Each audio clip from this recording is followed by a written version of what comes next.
হাজার বছর ধরে আমি পথ হাঁটিতেছি পৃথিবীর পথে।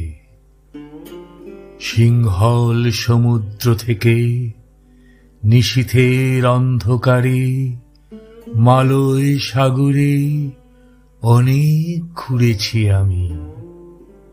বিম্বিসার অশোকের ধূসর জগতে সেখানে ছিলাম আমি। আরো দূর অন্ধকারে বিদর্ভ নগরে আমি ক্লান্ত প্রাণ এক। চারিদিকে জীবনের সমুদ্র সফেন।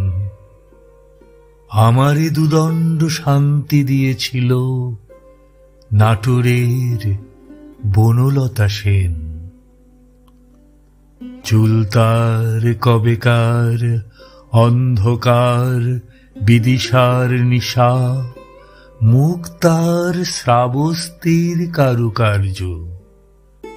অতি দূর সমুদ্রের পর হাল ভেঙে যে নাবিক হারায়ছে দিশা, সবুজ ঘাসের দেশ যখন সে চোখে দেখে দারুচিনি দ্বীপের ভিতর, তেমনি দেখেছি তারে অন্ধকারে।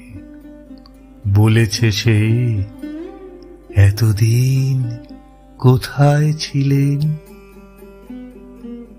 পাখির নীড়ের মতো চোখ তুলে নাটোরের বনলতা সেন। সমস্ত দিনের শেষে শিশিরের শব্দের মতন সন্ধ্যা আসে। ডানার রৌদ্রের গন্ধ মুছে ফেলে চিল।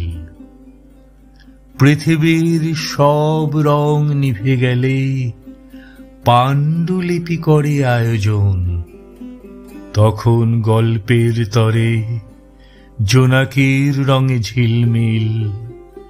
সব পাখি ঘরে আসে, সব নদী ফুরায় জীবনের সব লেনদেন। থাকে শুধু অন্ধকার, মুখোমুখি বসিবার বনলতা সেন।